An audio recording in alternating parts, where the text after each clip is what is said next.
27/64 का घनमूल है। 4 ऑप्शन आपको दिए हुए हैं, आपको आंसर बताना है। इसमें हम कलम नहीं चलाएंगे, दिमाग से करेंगे। 27 किसका गुणा 3 बार करेंगे 27 आ जाएगा, तो 3 त्रिकी 9 त्रिकी 27 यानी कि 3 कहाँ पे है, यहाँ पे और यहाँ पे है। तो आंसर इन दोनों में से कोई एक होगा। ये तो खत्म है और ये भी खत्म है। चलिए अगला है 64, किसका गुणा 3 बार करें कि 64 आ जाएगा। तो हमको पता है 4 चौको 16 और 16 चौको 64 यानी कि नीचे 4 आएगा। तो आंसर हो जाएगा हमारा 3/4। 3C का चौथा प्रश्न है हमारा, 3 सही 3/8 का घनमूल है। 4 ऑप्शन दिए हुए हैं, 3/8, 1 सही 1/2 और 3/4। आपको कंफ्यूज करने के लिए ऐसे प्रश्न आएंगे। यहाँ भी इसी में है, इसको अलग किया गया है और यहाँ भी इसको ऐसे लिखा गया है। जरूरी नहीं कि ये आंसर हो, लेकिन ये लिखा गया है तो ऐसा हो सकता है कि इनमें से कोई भी आंसर हो। चलिए स्टार्ट करते हैं। इसको हम पहले नॉर्मल करेंगे। 8 त्रिकी 24, 24 में 3 जोड़ेंगे आएगा 27, 27/8। अब यहाँ पे हम घनमूल निकालते हैं तो हमें पता है कि ये 3 का क्यूब है। क्यूब याद होना बहुत जरूरी है। ये 3 का है और ये 2 का घन है। ये 3 का घन है और ये 2 का घन है।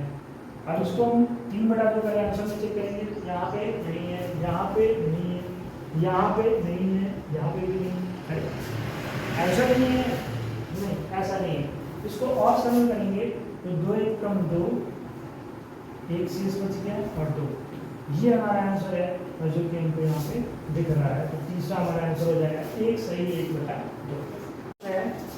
0.0000008 का घनमूल है।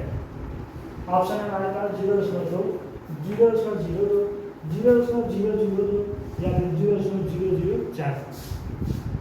8 है तो 4 तो कभी नहीं होगा, पहले कट कर देते हैं। अब इन तीनों में से कोई एक आंसर होगा, चेक करते हैं। पहले इसको हम भिन्न में बदलेंगे। क्या करेंगे भिन्न में बदलने के लिए? जो जैसे है उसको वैसे लिख देंगे। 0 लिखेंगे 1 2 3 4 5, 1 2 3 4 5, 5 0 और 8 लिख दिया। बटे का चिन्ह दशमलव के ठीक नीचे 1 और बाकी जितनी भी संख्याएं हैं 0 0 लगा देंगे। 1 2 3 4 5 6, 1 2 3 4 5 6। 8 के पहले कितने भी 0 लगा दें उसका हमें कोई मतलब नहीं है। तो ये हो जाएगा 8 का घनमूल होता है हमारा 2/8। ऐसी संख्याओं को जो 1 के बाद 0 0 लिखी हों उनके घनमूल निकालने का हम आपको तरीका बता दे रहे हैं। 3 3 का जोड़ा बना लीजिए।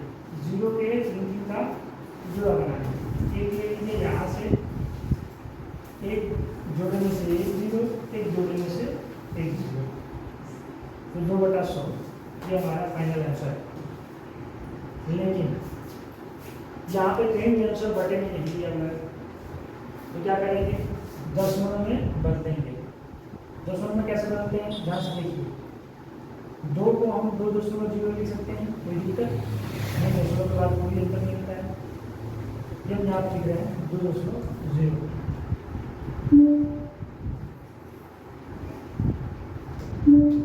अब हम यहाँ पे करते हैं फाइनल। 2 लिख दिया। जो दशमलव यहाँ था, जब हम भाग देते हैं तो दशमलव बाएं की तरफ कूदता है। जो दशमलव यहाँ है 2 बार 0 है तो 2 बार कूदेगा। एक बार कूदा तो यहाँ और दूसरी बार कूदा तो यहाँ, यानी कि एक बार कूदा तो यहाँ, दूसरी बार कूदने के लिए यहाँ पे कोई संख्या होनी चाहिए, नहीं है तो 0 बढ़ा देंगे और फिर यहाँ पे दशमलव आएगा। तो ये हो गया 0 उसका 2। ये जिसको नहीं समझ में आ रहा है कुछ नहीं करना है, 100 उठाइए, भाग दीजिए। 100 से भाग मिल जाएगा, दशमलव लगाएंगे तो 1 0 आ गया। अभी भी भाग मिल जाएगा तो 0 लगाएंगे तो 200 हो गया और 100 गुना 200 आंसर आ गया 10.0 हमारा आंसर। चैप्टर 3C का छठा प्रश्न है हमारा। एक घनाकार कंपोस्ट खाद के गड्ढे का आयतन 13.824 मीटर क्यूब है। ध्यान देंगे, जब भी आयतन होता है तो आयतन जो भी मात्रक होगा उसके क्यूब में होगा। मात्रक यहाँ पे क्यूब में है, या तो यहाँ लिखा होगा घन मीटर। ठीक है, आगे आते हैं। गड्ढे की गहराई ज्ञात करना है।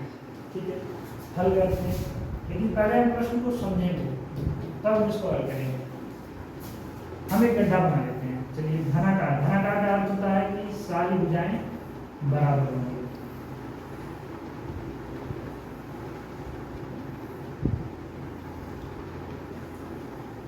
ठीक, ये घनाकार गड्ढा है।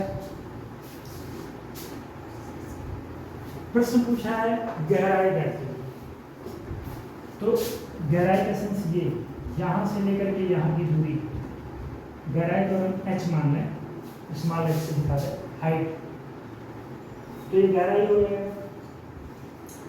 ये जितना है तो उतना ही ये भी होगा क्योंकि घनाकार है, और जितना वो है उतना ही ये भी होगा क्योंकि यह एक घनाकार गड्ढा है। तो यानी कि तीनों का जो भुजा है वो बराबर होगा। चलिए, घन का आयतन क्या होता है? घन का आयतन, घनाकार डिब्बा जो होता है, यहाँ पे घनाकार डिब्बा है, तो ये कुल मिला के एक शेप कैसा बनना है? घन का शेप बनना है। घन का अगर हम आयतन निकालें तो होता है भुजा की घात क्यू, जो भी भुजा होगी उसकी घात 3। यहाँ पर भुजा हमारी h है तो h की घात 3। और घन का आयतन यानी कि गड्ढे का आयतन हमको दिया हुआ है कितना? 13.824, 13.824। ठीक, हमें निकालना है h। h कैसे निकलेगा, क्या करें हम? तो अगर हम दोनों तरफ क्यूब ले लें यानी कि घनमूल ले लें तो यहाँ से 3 घात हट जाएगा, केवल h बचेगा, और यहाँ पे हम इसको घनमूल निकालना पड़ेगा। तो दोनों तरफ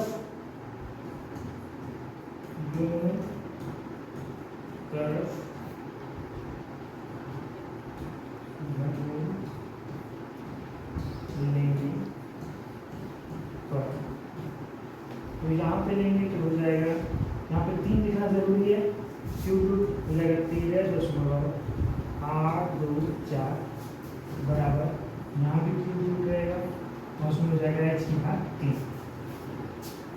चलिए, अगले स्टेप में आते हैं, यहाँ से क्या भी, चलिए एक स्टेप यहाँ लिख देते हैं, जो हो जाएगा h और उसके बराबर हो जाएगा क्यूब रूट 13.824। यहाँ समझते पेश करते हैं, s का मान दिया है क्यूब रूट 13.824।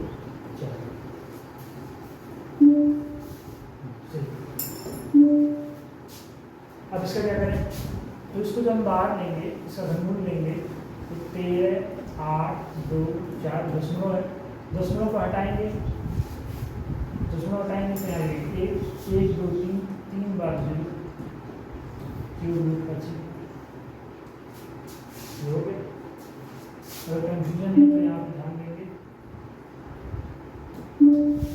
बराबर अलग है और ये इसके अंदर। चलिए, इसका घन निकालते हैं, इसका घनमूल निकालते हैं, इसका घनमूल निकालते हैं, जो होगा उसे लिख देंगे। 13.824 का निकालते हैं 2 से, 2 छक्के 12, 2 9 18, 2 1 15, 2 4, तो 2 से 2 3 6, 2 4 8, 2 5 10, 2 छक्के 12, तो 2 से 17 28, तो 2 से 8 6 4, फिर 2 से 4 3 2, फिर 2 से 2 1 6, फिर 2 से 1 0 8, फिर 2 से 26, और फिर 2 से 27, 3 से 9, 3 से 3 और 3 से 1, एक समूह बन गया, दूसरा, तीसरा, चौथा। तो इसका घनमूल हो जाएगा 2 गुणे 2 गुणे 3 गुणे, नहीं 2 गुणे 2 गुणे 2 गुणे 3, 3 बार 2 है और 1 बार 3 है, 2 दूनी 4, 4 दूनी 8, 8 त्रिकी 24। तो इसका घनमूल होगा 24, और नीचे हमको पता है कि का होता है 10, दशमलव में बदलेंगे, एक दशमलव यहाँ पे आ जाएगा, यहाँ दशमलव था, यहाँ से जम करके आएगा, तो हो गया 2.4। तो जो हाइट थी हमारी यानी कि ये मीटर में मीटर, जो गड्ढे की गहराई थी वो थी 2.4।